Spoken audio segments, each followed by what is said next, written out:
Memoirs of a Night Nurse. Chapter 2, Under Pressure, ER Realities. As the relentless Saturday night unfolded within the fluorescent-lit, often blood-splattered confines of General Hospital, the simmering dramas of workplace entanglements, like the ever-evolving saga of Dr. Sullivan and his competing paramours from the previous unit, often had to take a back seat, at least temporarily. For R.J., now more seasoned and socially adept after his initial year of night shift nursing, the true, undeniable pulse of the night shift throbbed most fiercely and unpredictably in the emergency room. Here, the scandalous love triangles and whispered flirtations that might have captivated his attention during quieter moments on the wards seemed a distant, almost trivial concern when juxtaposed with the raw, visceral reality of life-and-death situations that crashed through the ambulance bay doors with alarming, unceasing regularity. The early 2000s, R.J. often thought, were a chaotic blur of insistent beepers, disembodied voices crackling over the overhead paging system, and the constant underlying thrum of anxiety that permeated the very air of the ER, thick and cloying like the smell of antiseptic and fear. Yet even amidst this, R.J., with his entertainer's charm, often found moments for a quick, encouraging word or a shared, knowing glance with his colleagues, a small spark of camaraderie in the storm. This particular Saturday night was a beast, the kind where the city outside seemed to collectively exhale its weekly frustrations, its pent-up aggressions, and its unfortunate accidents directly into the hospital's receiving area.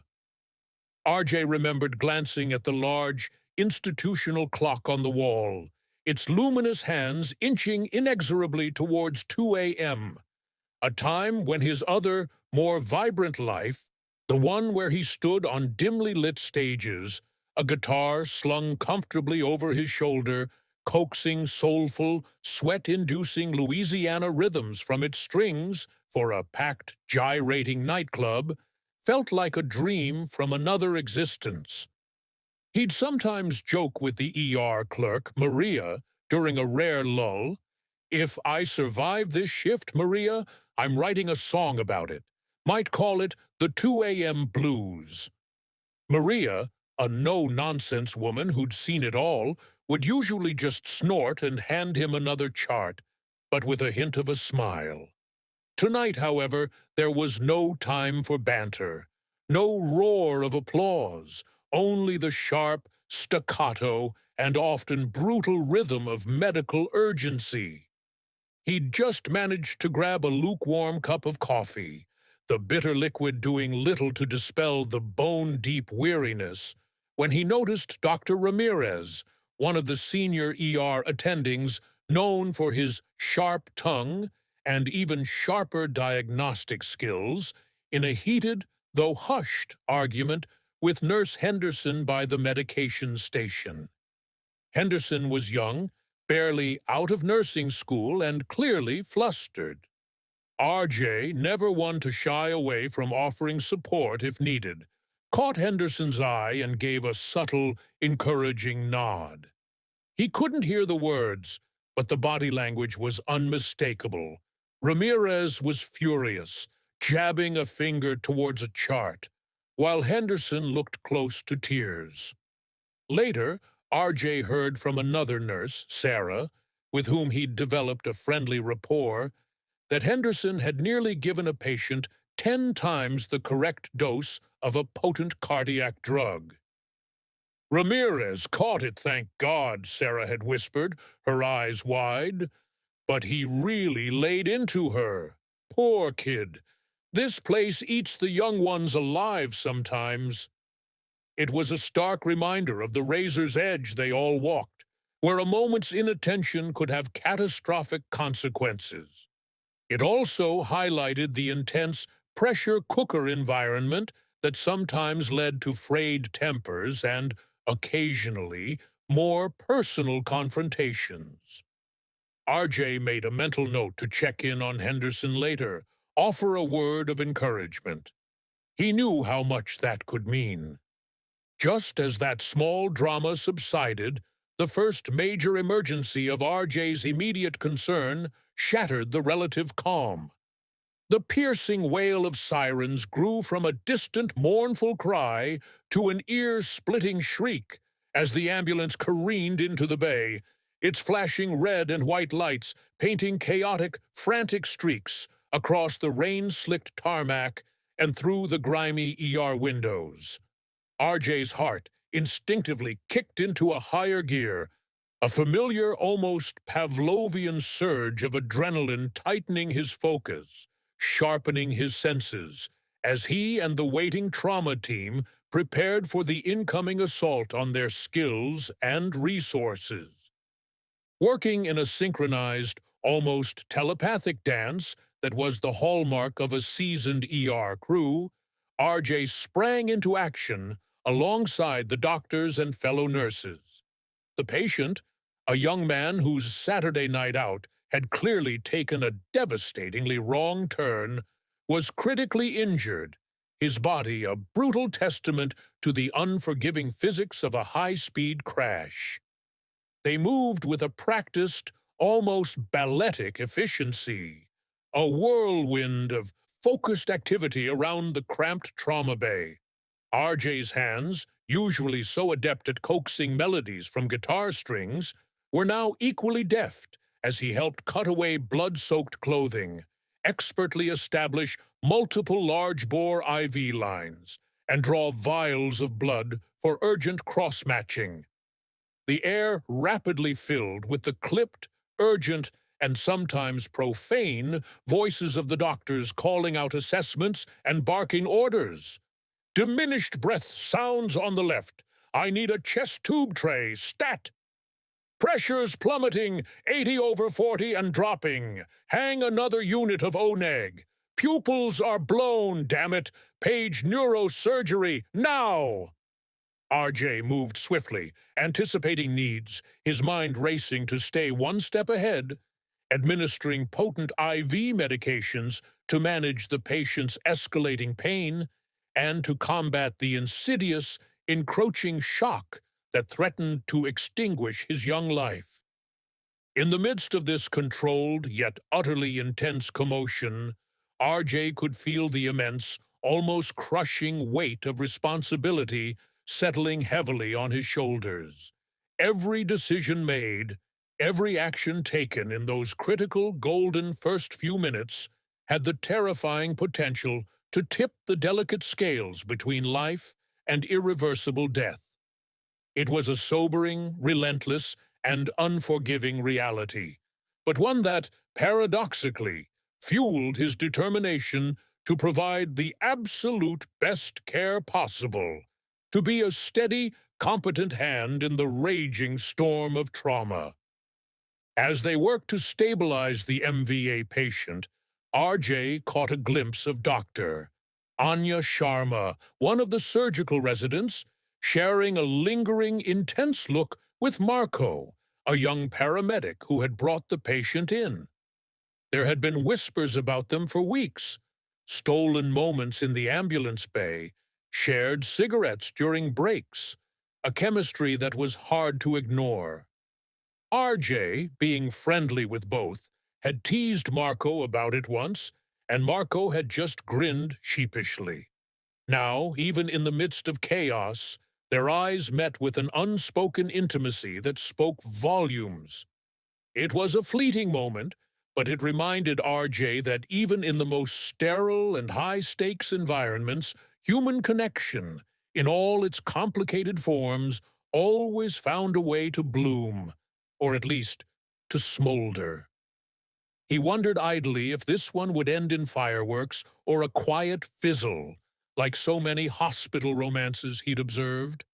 As the night progressed, its rhythm dictated by the wail of incoming sirens, the ER doors swung open again, this time for a stroke patient. An elderly woman, her face slack on one side, her speech slurred and incomprehensible, was rushed in by her frantic, weeping family. Time, RJ knew with a chilling certainty, was brain. Every second that ticked by meant more irretrievable loss of function. He worked shoulder to shoulder with the neurologists and the rest of the dedicated team. A focused, determined unit battling against a relentlessly ticking clock.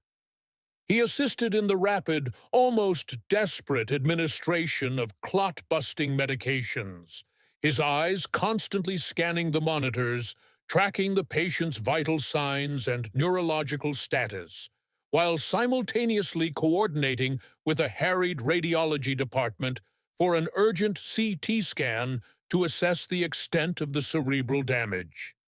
During a brief pause, one of the older nurses, a kind woman named Eleanor, who often brought in baked goods for the night staff and had a soft spot for RJ's music stories, squeezed his arm. "You're doing great, honey," she'd said, her eyes warm. "She's lucky to have you." Such small gestures of appreciation were lifelines in the ER.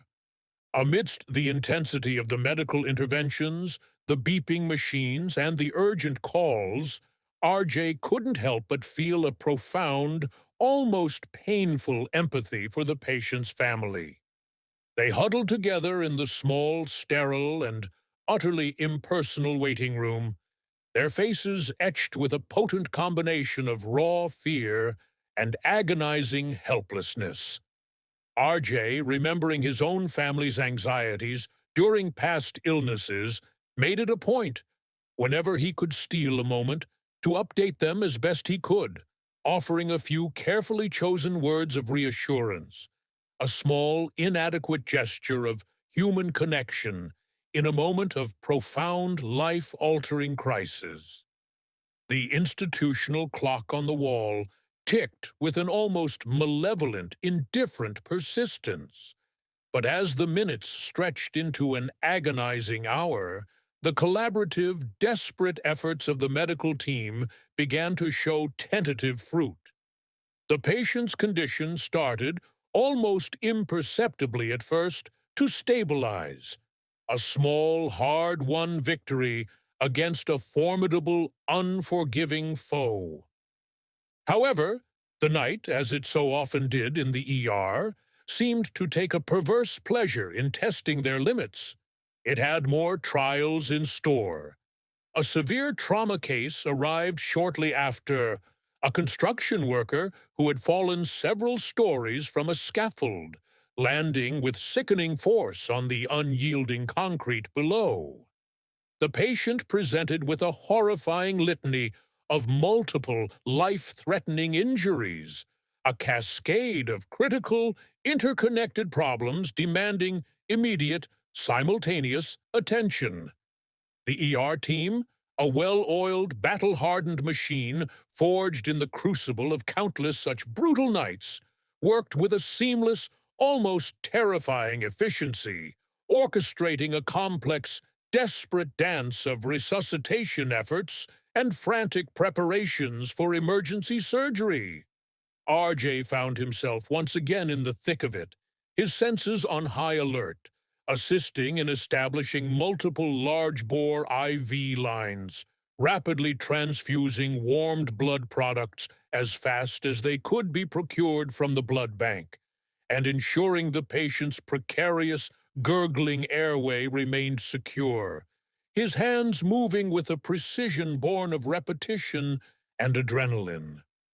In the midst of this organized yet deeply visceral chaos, RJ witnessed, not for the first time, and certainly not for the last, the incredible, almost unbelievable resilience of the human body and the tenacity of the human spirit. Against all odds, with the entire team throwing every ounce of their skill and energy into the fight, the patient's condition, which had seemed utterly hopeless moments before, began to show faint, flickering signs of improvement. It was a moment of quiet, exhausted triumph amidst the relentless, soul-crushing pressure, a potent, visceral reminder of why RJ had chosen this demanding, often heartbreaking, but ultimately profoundly rewarding path of healing. Later, during a rare lull, RJ overheard two nurses in the break room discussing Dr. Chen, a notoriously aloof surgeon, and his surprisingly close relationship with one of the new pharmacy techs, a young woman named Lena. "They're always finding reasons to have consultations in the pharmacy late at night," one nurse, Brenda, said, wiggling her eyebrows suggestively. "And I saw him slip her a little gift bag yesterday. Definitely not medical supplies." The other nurse, Carol, chimed in. "I heard Lena's husband is getting suspicious. Saw him waiting for her in the parking lot the other night, looking like thunder. That's not going to end well, mark my words." The night shift, it seemed, was a fertile ground for speculation, the unearthing of secrets, and the prediction of impending romantic doom. As the night wore on, its hours stretching and contorting, RJ's emotions ebbed and flowed like a volatile tide. The sharp, metallic taste of adrenaline during each new emergency, the quiet, profound satisfaction of a life stabilized, the gut-wrenching pang of loss when, despite their best, most desperate efforts, they weren't enough. It was an emotional roller coaster, and the night shift in the ER was the longest, fastest, most unpredictable ride in the entire amusement park of medicine. But through it all, through the blood, the fear, the exhaustion, and the occasional glimpse into the messy personal lives of his colleagues, RJ, with his growing confidence and friendly nature, remained steadfast, a calm, reassuring presence offering both comfort and highly skilled care to patients and their equally distressed, often terrified, families.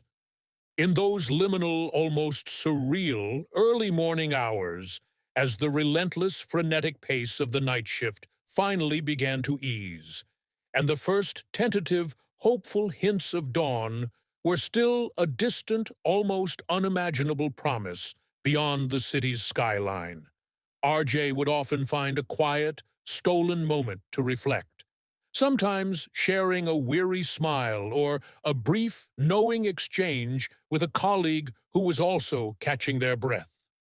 The workplace dramas, the illicit flirtations, the scandalous love triangles with their inevitable jealousies and messy breakups, the petty squabbles and professional jealousies.